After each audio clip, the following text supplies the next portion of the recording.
Kaya ba sila tinawag na Splash Brothers? Kasi umaapaw ang luha nung natalo kayo sa finals. Okay, yun eh.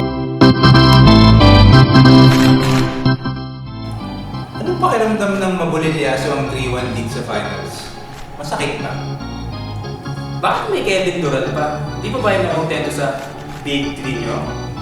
Para sa mga bandwagon fans, Warrior fans ba talaga kayo o si Gary lang kilala niyo? Aanin niyo ang 73-9 kung ligwak naman kayo sa finals. Bakit parang baby teeth pa rin ang ngipin ni Steph Curry? Actually, bakit mukha siyang baby? Feeling nyo ba may pinapatunayan si Steve Kerr kay Michael Jordan? So, kung hindi na-injure si Kyrie Irving at Kevin Love nung postseason ng 2015, two-time champion na kaya kami ngayon. Kilala niyo ba yung Ron TMC?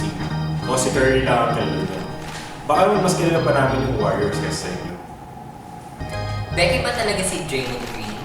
Bakit ang hilig niya mag